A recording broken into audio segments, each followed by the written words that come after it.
Hello and welcome to the Lost Pines Workshop. I'm J.C. Jensen. This is Build a Rocking Chair, episode 19. We're going to lay out the back seat joint. So to get started, I've got my two back legs here butted up against each other.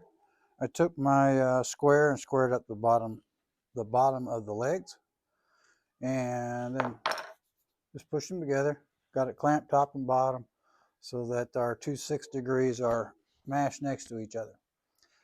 From the plan, depending on the size of chair that you're doing, we're now going to measure up.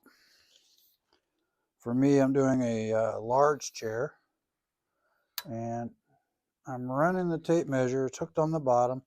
It is bent, and that's okay. Hal has accounted for that. And I've got my tape measure perfectly in line with the seam of the two legs. Measure up 12.5, and I made a tick mark. All right, with that done, take my T-bevel, and I've locked it in at 96 degrees. With that, the top of the leg that way, right? I simply lay this on here and draw that line across. All right, so this represents the distance from the top of the seat to the bottom of the legs. Next, we measure the thickness of the seat back here in the back joint. All right. Mine is right at 2 inches.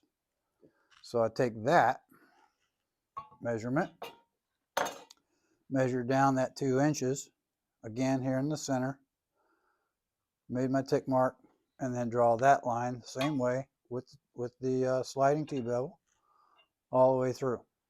All right, so now we have the line for the top of the seat and the bottom of the seat. Next, we're going to take our calipers, and we're going to measure the depth of our tongue for our tongue and groove joint here. All right, we take that measurement, and then we're going to transfer it top of the seat down, make our mark, bottom of the seat up, make our mark all the way across. If you're using the the kerf maker, those don't have to be really precise, as the kerf maker is going to take care of that for you. I, however, am not using that, right? So I'm just going to use the measure, mark, and then cut method. My table saw is still set up for when we did the front legs with the dado stack in there, so I'm already ready to go. So I'm going to transfer these marks here.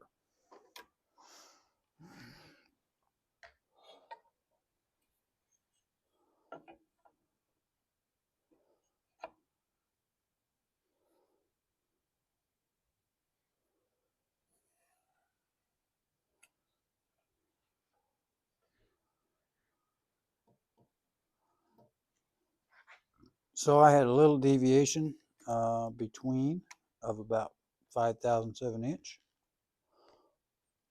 So I just split the difference and went down the middle.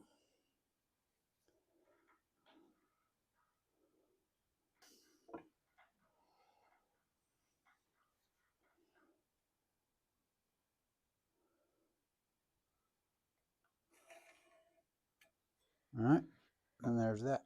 Okay, so while this is still clamped together, we're going to go ahead and lay out and mark the armrest locations. And to do that, just take our tape measure. The measurement is from the top of the notch, not the top of the seat. For me, it's a large chair, so I'm going 7 3/4 to the top of my bevel here that I have clamped to the leg. All right, so if I go from here, working right out of the center seam again, top of the notch, 7 3/4 to here, take that and transfer that line up here. like so.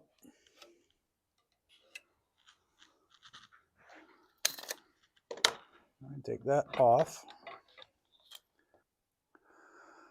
So now with the armrest bottom line established, we simply take our arm billet, line it up on our line, and scribe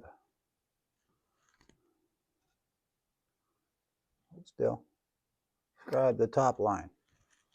We'll do that one, and I'll come over here, do the same thing. All right, so that's the bottom and the top of the armrest. Now we simply locate center, top to bottom. And I'll go right down the middle of the leg here. So that gives me, that's 1, 8 there. And I'll just go ahead and use my T-bevel again.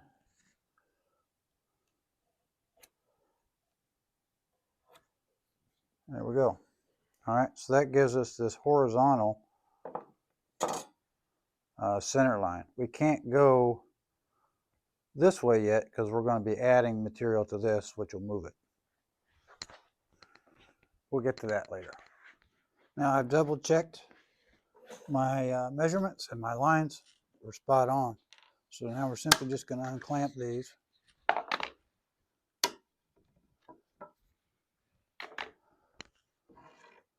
And then with a really good square, we're going to transfer these two tongue lines to the inside face.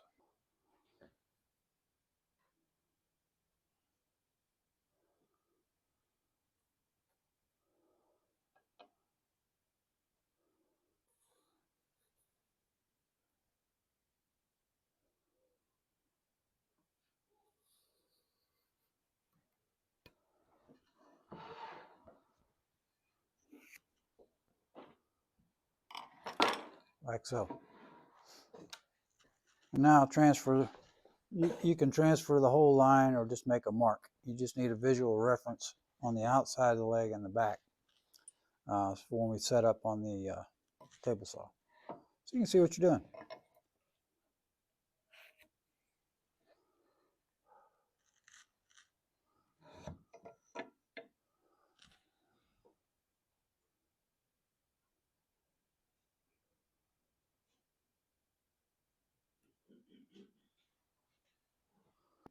Like so. Well, so next, here I have starting with my left leg. You'll remember we cut these off of the inside to give us the appropriate thickness.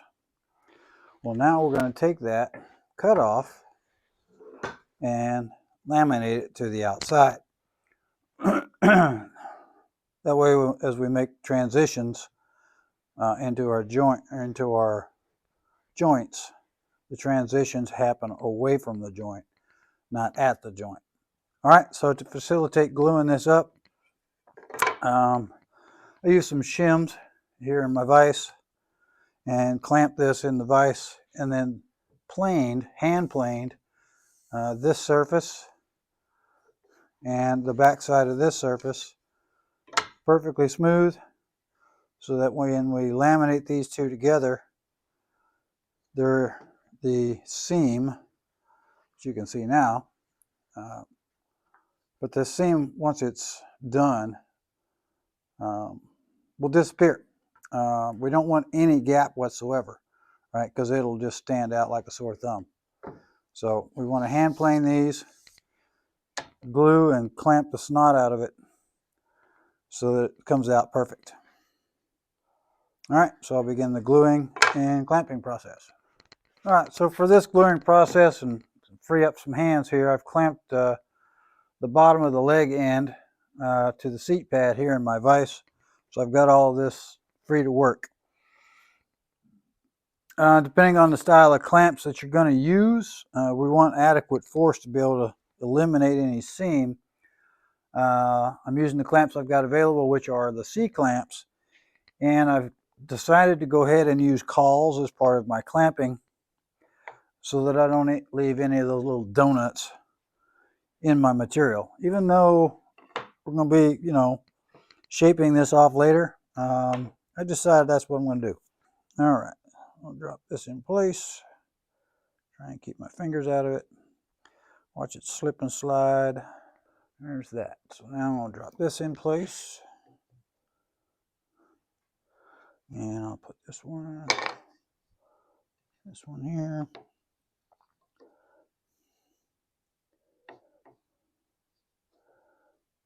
The only place I'm not going to have cauls is right here on the pad itself. And I'll just deal with that accordingly.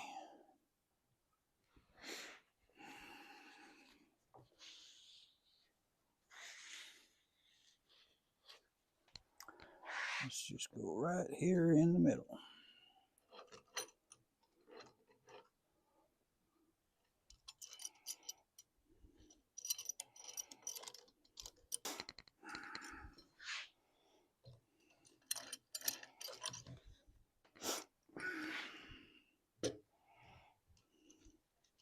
There's one. So I'll let this this glue dry. I like to leave my laminations in the clamp.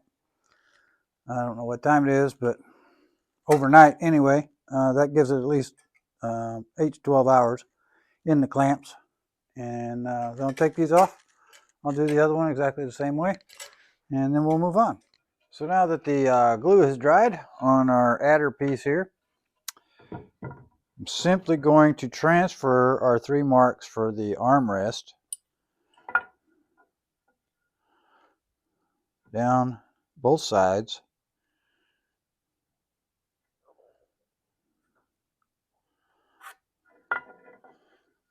And that's for reference. Need to extend these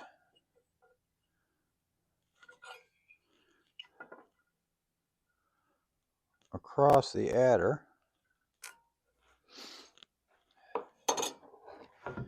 Transfer those over here.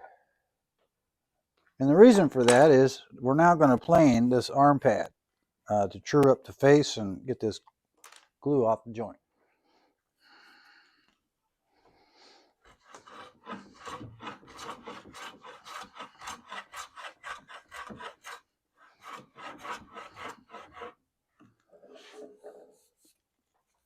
Like so. Now, this is nice and flat, trued up. Come back in here and connect our dots to put us back here where we need to be. All right, so once that's all said and done, we've got our bottom leg joint marked out. We've got our armrest with the adder glued on, nice and flat again, and our armrest location marks ready to go. All right, so we're in good shape. Next up will be cutting out that leg joint.